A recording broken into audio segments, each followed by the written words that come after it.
What's Tennessee got to do to fix the secondary? What were the recruits saying about the atmosphere at Neyland Stadium on Saturday? Those two, plenty more. It's your mailbag edition of Locked On Vols.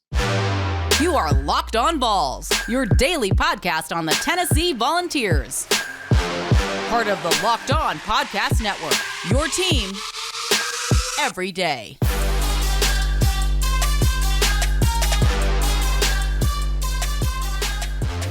Well, happy Tuesday, everybody, and welcome into it. This is Locked On Vols, your go-to Tennessee Volunteers podcast. It's a part of the Locked On Podcast Network, your team every single day. And, of course, your team is the University of Tennessee. Thanks so much for making Locked On Vols your first listen each and every day, wherever you find your podcast, completely free. All I ask is you do subscribe, support the show, and that includes on YouTube. Can't thank you enough for that, as my audio just plays a whole lot of tricks on me here at the beginning of the show. Sorry about that. This episode is brought to you in part by Upside. Download the free Upside app and use the promo code LOCKED to get $5 or more cash back on your first purchase of $10 or more. That's $5 or more cash back on your first purchase of $10 or more. A big thanks to Upside. All right, so we're going to spend the entire episode today answering your questions for the Mailbag Show Twitter Tuesday every single week, where you guys take over the show. You send me in your questions. You tweet me at _Kaner at Locked On Balls. You dive in those DMs. You find me on Facebook. You comment on the YouTube page, and I can't thank you enough for doing that.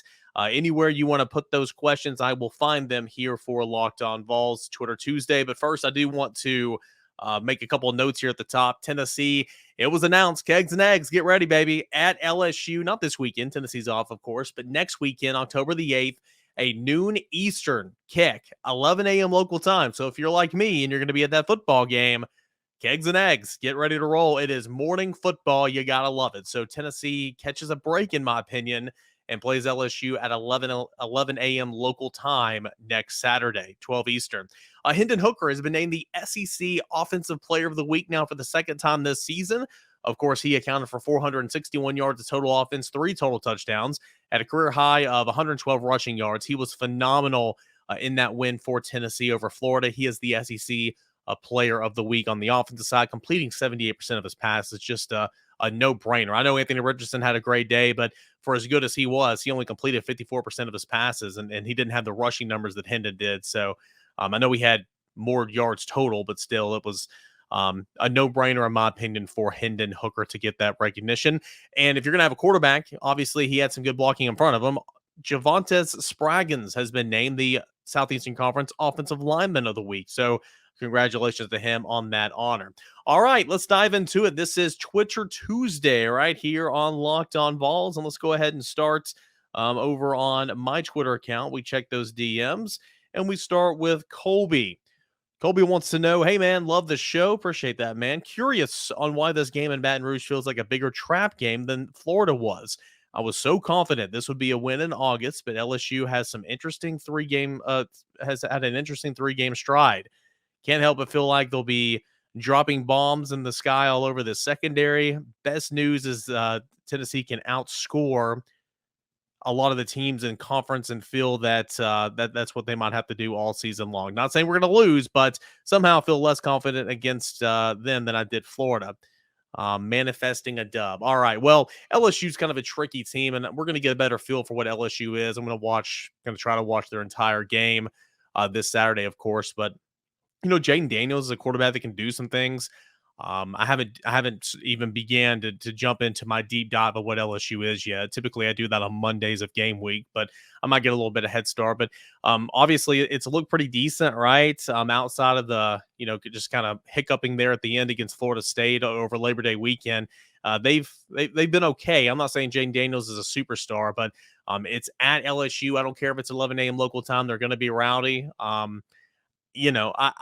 It's going to be a challenge. I had this as a loss preseason, so we'll see what happens. I think Tennessee's a better football team. I think Tennessee should go down there and handle business. But certainly, you can't overlook this game. You can't overlook any road game in the SEC because anybody will get you, in my opinion. Florida, you couldn't overlook that game whatsoever either. I know Tennessee was a 10.5-point favorite, but still, I mean, anybody that was overlooking the Gators, I mean, you can never, ever, ever overlook the Gators. Colby, I appreciate it, man. We'll go to Big Orange Joe. Does Tennessee's atrocious secondary worry you against teams like LSU and Kentucky? A lot of secondary questions, but that's not the last one we got here. Yeah, I mean, it is a concern, no doubt about it. I mean, the cornerbacks, as I mentioned yesterday, and I'm not trying to beat a dead horse here, and I'm not, I don't like to pile on, but the cornerbacks were just utterly atrocious against Florida. The safeties have been slow their entire career. Tamari McDonald looked not like he was looking like an all SEC player, an all American to begin with, but he looked very mortal against Florida. Just nobody looked good. There was no answer. Brandon Turnage went in the game, gave up an immediate 40-yard gain.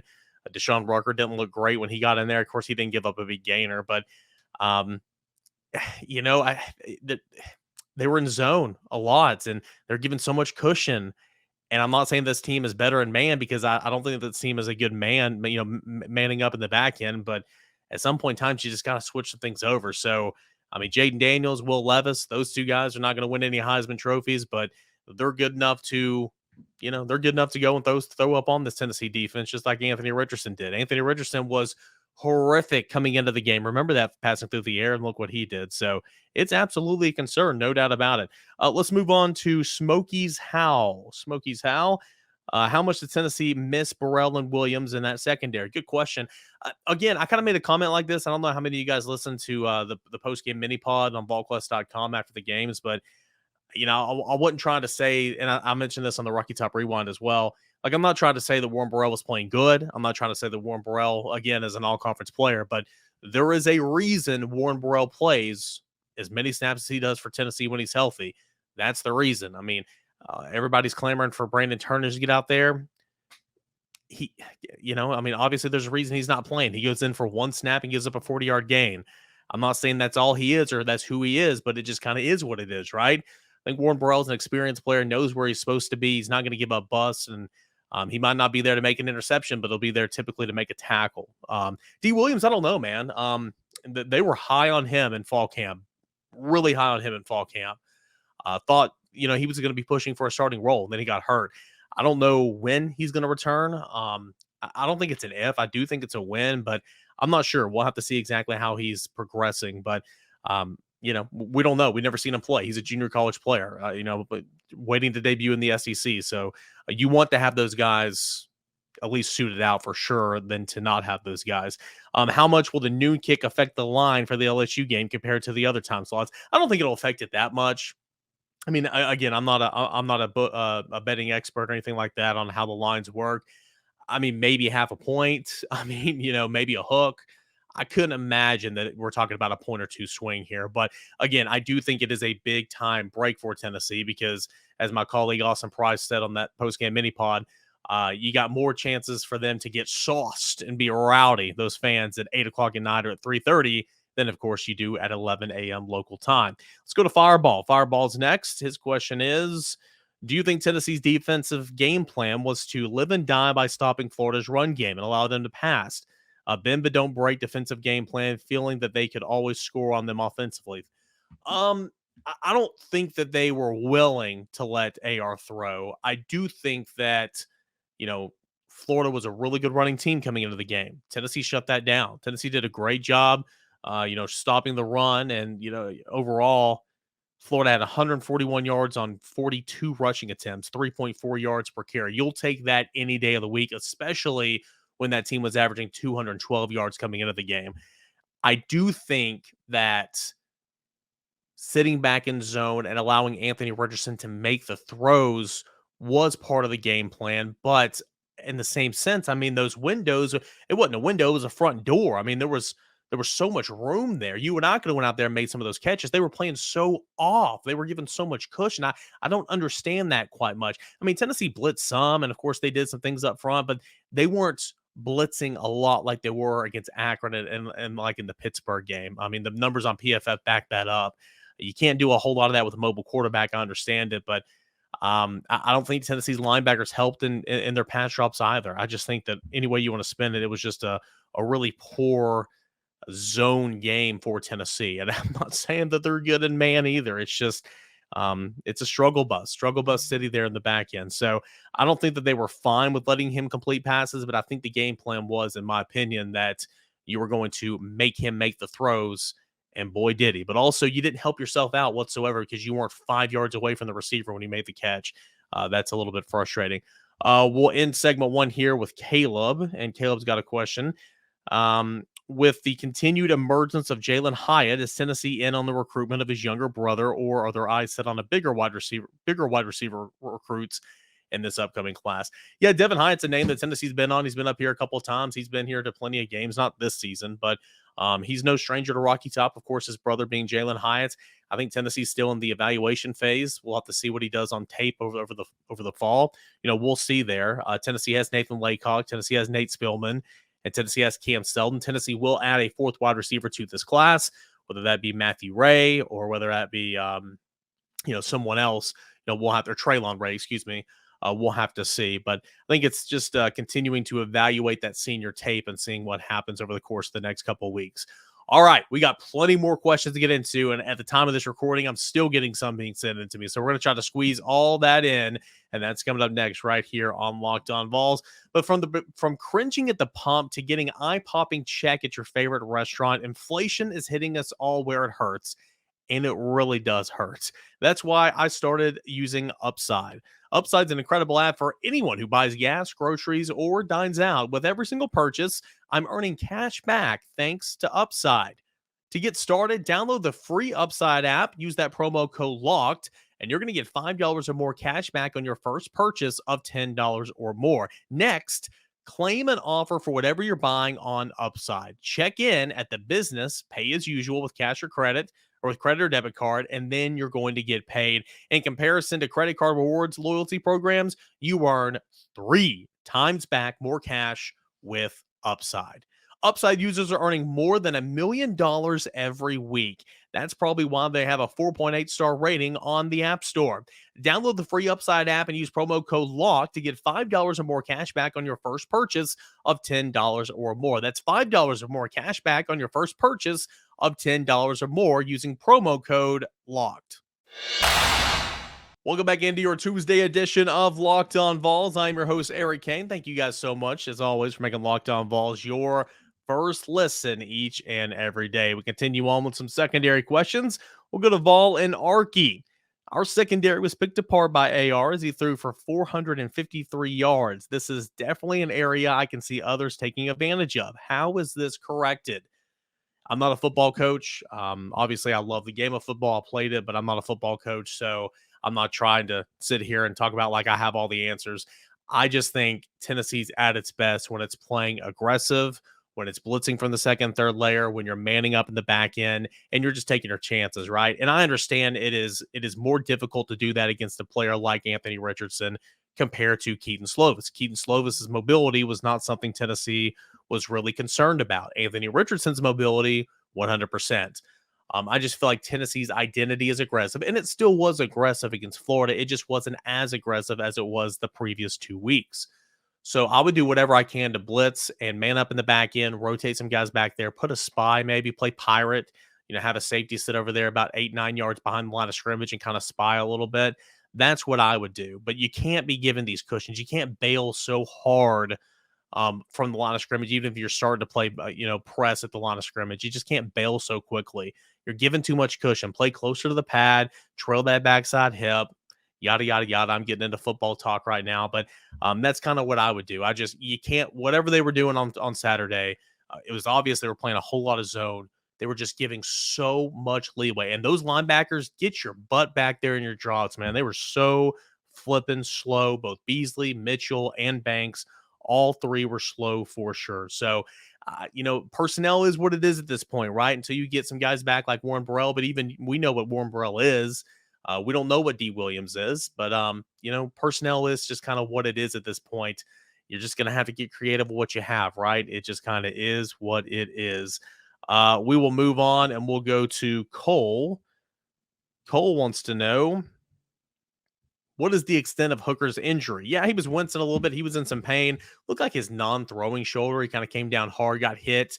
Hooker was showing a little personality, jawing back and forth after taking one of those hits. He got hit a couple of times. I haven't heard anything to believe that anything like that is serious.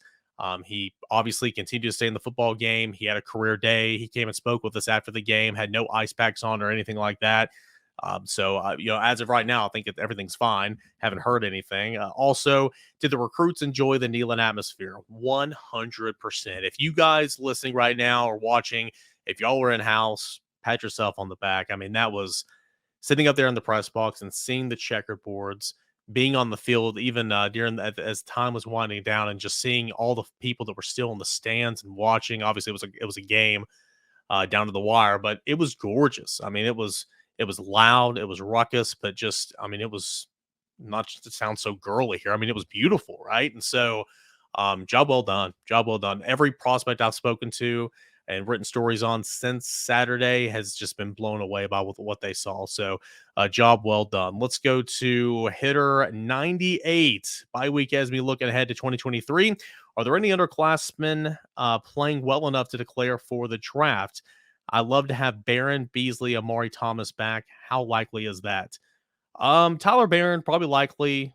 Aaron Beasley, without a doubt, and Amari Thomas, without a doubt. Yeah, those three. I mean, Tyler Barron would be the closest one potentially, but I mean, he's not putting up eye-popping stats right now. I mean, especially to get drafted in the first couple of rounds. So all three of those, I think you're okay there. Let's move on to Joey. And Joey sent me a tweet, and I got to find that. All right. Was it me, or did the refs let Florida get away with a lot of holding? Yeah, in real time, I mean, I'm sure there's holding. There's holding every play, guys. You just can't call it every single play. There's pass interference every play. You can't call pass interference. I mean, it's got to be egregious on the offensive line, right? I mean, you got to tackle somebody. I thought the holding call called on Gerald Mincey on this beautifully drawn up play to have Jacob Warren in the backfield lead up on that draw where Hendon Hooker scored. They called it back. I thought that holding call was a little weak. Sure, he had him up around the neck area and kind of did the turnaround and then kind of fell. So I guess, yeah, it is holding, but I mean, he wasn't going to make the play, and it was kind of weak. The play was already in the end zone. It just is what it is. But you got to do something like that to get called for holding, like tackle somebody, right? Going back and look at the stat sheet, I mean, Tennessee actually came out on top. It was a better day in terms of penalties. Florida was penalized 10 times for 47 yards. Tennessee was penalized 6 times for 50 yards. So now their team got killed with the penalty issue. So, Joey, I'll say in real time and going back and watching it, I mean, I'm sure that I missed a few things, but that didn't jump out at me. Let's go to DeBrute. How close are Josephs, Pierce, Squirrel, Turrentine, West, and Walker to consistently getting 25 reps or more and becoming key contributors? Great question. All right, so most of these guys will not be key contributors this season. Most of these guys will not play 25 snaps or more because they're freshmen or young guys. Let me start in reverse order. Wesley Walker is who I think you're talking about. He's an upperclassman. He's a transfer student. He has 4 years of playing time already in the rearview mirror at Georgia Tech. He's not a starter, but he plays behind Tamari McDonald. And through the first 3 games of the season, he got a ton of PT. It was probably 60-40% in terms of the rep count. McDonald would get 60%. Walker would get 40. So it wasn't a true 50-50, but he was getting a lot. Against Florida, Wesley Walker, he only was on the field for 12 snaps. And Tamari McDonald, who did not have a good game, was on the field for 74 snaps. So I'm intrigued. Walker is already one of those key contributors you're talking about, but he wasn't against Florida. Let's continue to go back in order here. West is going to be more of a situational pass rusher, kind of getting that Rabbits package. So he will never get 25 snaps per game, but what he will do is a pass rusher in that package. You want him to do it well. So can he go balls to the wall for 12 snaps a game? That's what you kind of hope to see there. Turrentine, I just think he's a special teams player right now. It is evident they are ride or die with McCullough and with Flowers. Absolutely ride or die. And if one had to go out of the ball game, I think that Wesley Walker would be, for an extended period of time, I think Wesley Walker would be the guy that would go back and play safety. So Turrentine, I think it's just special teams guy. Squirrel, I'm surprised. Squirrel didn't see the field at all on offense against the Gators. I thought Tennessee would play a combination of Keaton, Walker Merrill, and Squirrel. And then when Squirrel would come into the ball game, they would move Hyatt to the outside. That didn't happen. And Ramel Keaton, hey, credit to you, man. You balled out. You had a good game. You're earning trust from your quarterback, but I am surprised Squirrel didn't see much run in that football game. James Pierce is going to be good. Just a little raw right now, just a little raw. Joshua Joseph should be getting at least 20 snaps a game. Should be right now. Roman Harrison, I wouldn't say is playing awful, but Roman Harrison is on that Rabbits package. Roman Harrison is on those pass rushing packages. He's the backup to Byron Young, of course, but in those pass rushing situations, you have Byron Young on one side. Right now, you have Roman Harrison on the other side. And I just feel like there's no excuse for Roman Harrison to be getting 41 snaps a ball game. He played 45 at Pitt. He had 41 against Florida, and Joshua Joseph getting only 8. Joshua Joseph's flash, man. He had a tackle. He nearly had a safety bringing AR-15 down. I know he wants to go by Anthony Richardson, but in the end zone there, just getting that ball away, he flashed. That Harrison needs to come down. Joseph needs to go up without a doubt. You got to get after the passer with 4 guys, and I think he can do it. Good question there. He goes on to say, I know other teams have freshmen and newcomers pushing too, but I really think those guys have the talent to make us contenders. Joshua Joseph, without a doubt, should be playing more. Pearson Turrentine, probably a year away. Wes is playing now in situations. Walker has been playing, and the Squirrel, I'm surprised. Let's go to Nick ZRX. This is no knock on anyone because my butt couldn't run those routes. You and me both, brother. It seems like we have a receiver show up huge in the first half of big games, then either run out of gas or the game plan shifts or defenses change and they almost disappear in the second half. Moving forward, do you think the game plan to keep Jalen Hyatt going in the second half, or do you think it will be like Peyton was last year, a splash in the first quarter and move on? I'm not arguing results. Our guys know what they're doing. Just curious. I think the game plan is always to keep guys like Jalen Hyatt involved, right? It's just kind of, like you said, it's kind of how the game flows. Got to get into a rhythm offensively, pick up that first down. And a lot of times they use him to kind of get that going. I don't see the splits here. I didn't go back and track that, how many receptions he had in the first half compared to the second half. But I do know Florida was trying to shrink the game. Tennessee only had a handful of possessions in the second half. And that last possession, they were trying to milk that clock. So they want to get Jalen Hyatt involved all throughout the game. No doubt about that. Finally, we'll go to Kurt. This will be the last question here for segment 2. 2-part question okay, here we go. Was there any scenario, even if you thought UT would or could go 4-0 to start the season, that you saw UT being a top 10 team already? Quick answer, quick response. Hell no. No chance did I think Tennessee would be a top 10 team right now.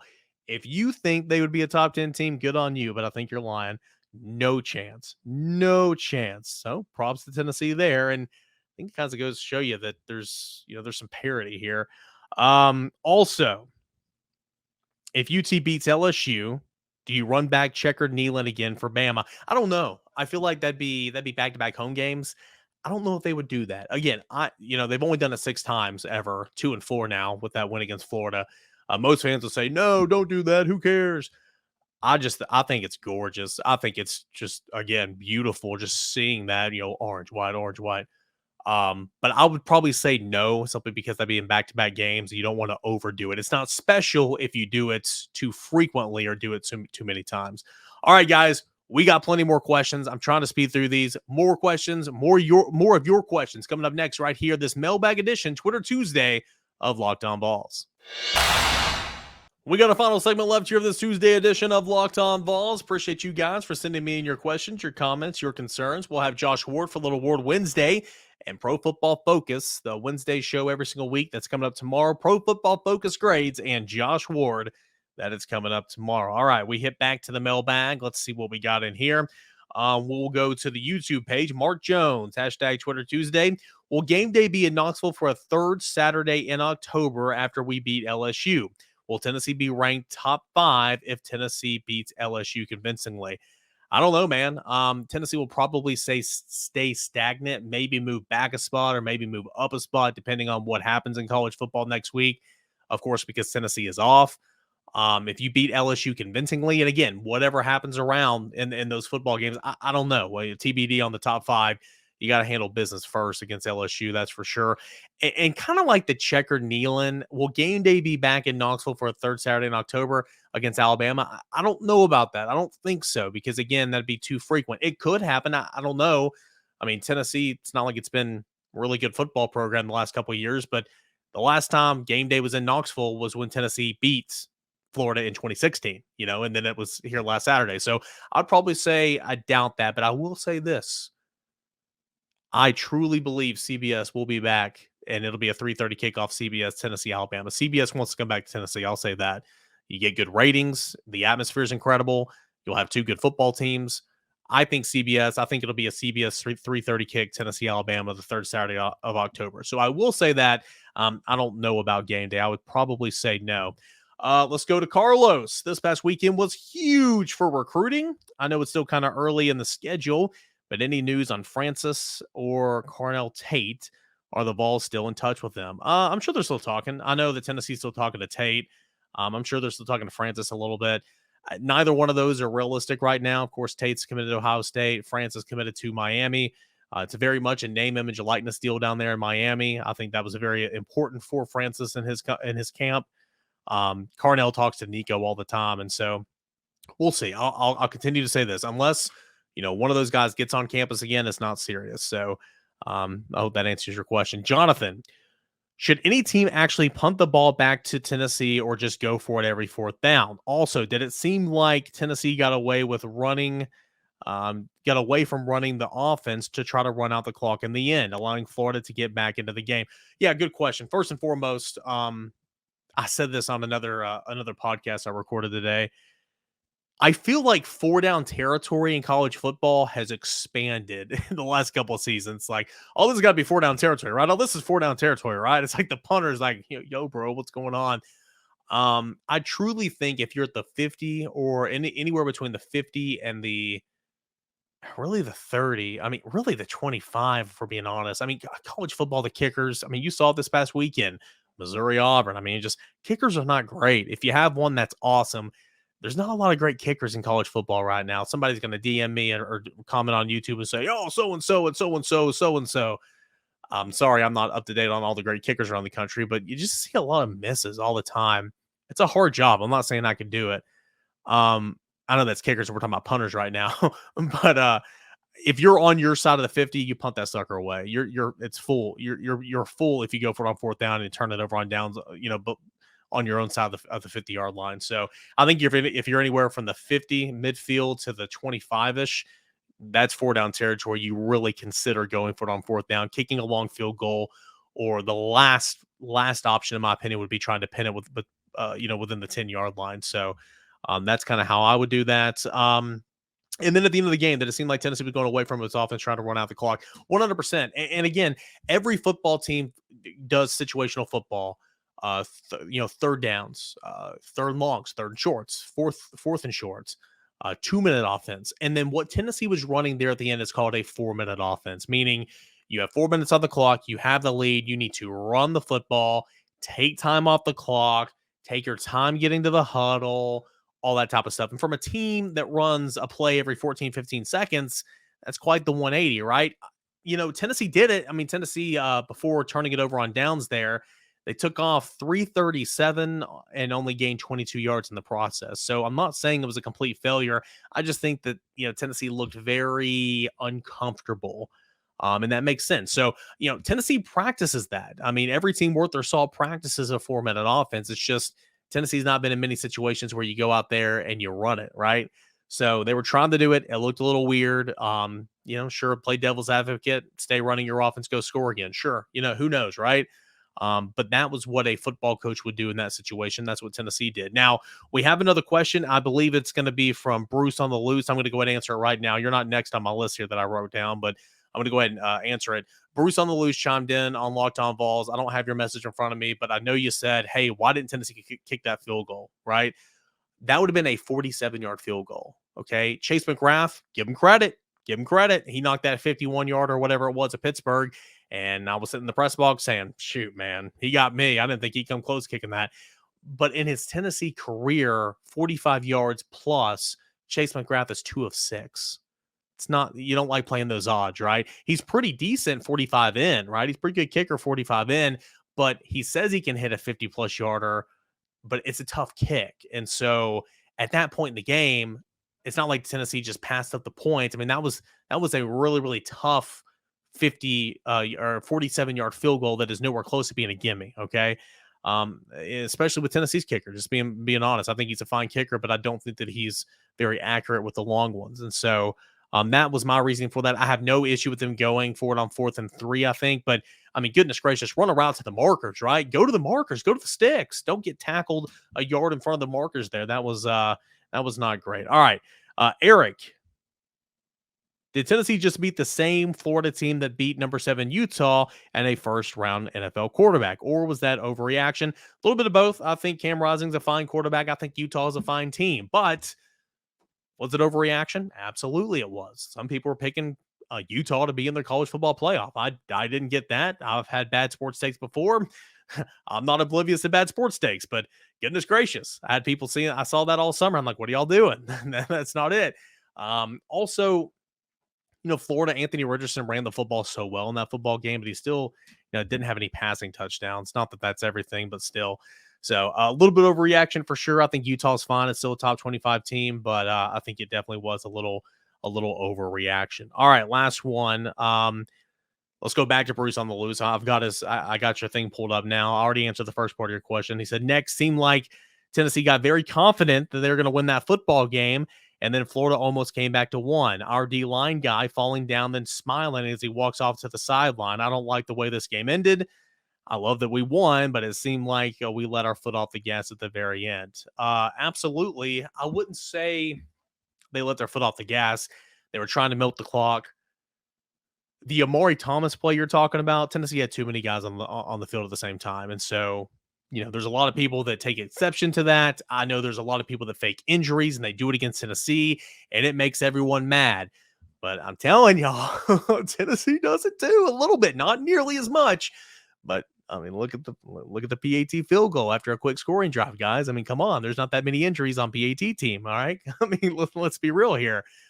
Also, what Amari Thomas did was a smart football play. People can take exception. It's fine. But when you have too many men on the field and you're about to give up 5 yards at that point in the football game, you get sniped. You go down and you sell it. He sold it. It looked like he actually had a cramp.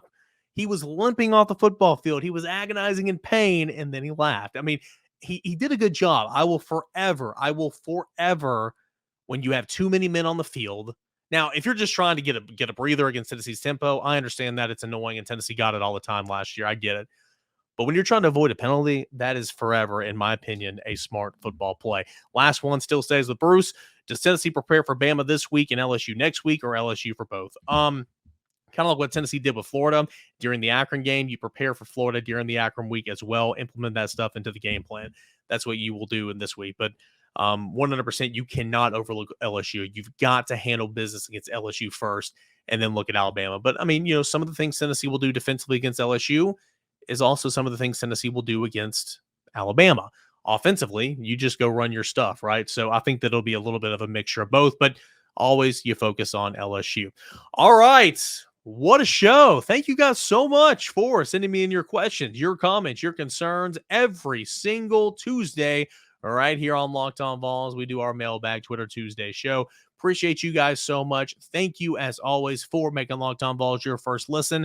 Please subscribe to the YouTube channel. That sucker is growing, guys. We're almost to 4K. Let's get there by LSU. Let's get to 4K by LSU. Let's see here if I can pull up and see how many subs we have right now. Let's do this on the fly. Here we go. This is bad podcasting. I understand that. But on the fly, we have 3,774. Okay, it might have been a little ambitious. So we got about 226 to go. Let's make it happen by the LSU game. Let's get to 4K. Please subscribe on the YouTube channel. Hey, if you have Apple Podcasts, please leave me 5 stars and a positive review. Thank you guys, as always. Check out Locked On SEC with Chris Gordy. Make that your second listen right after Locked On Vols, your first listen every single day. Same time, same place. We'll talk to Josh Ward tomorrow. This is Locked On Vols.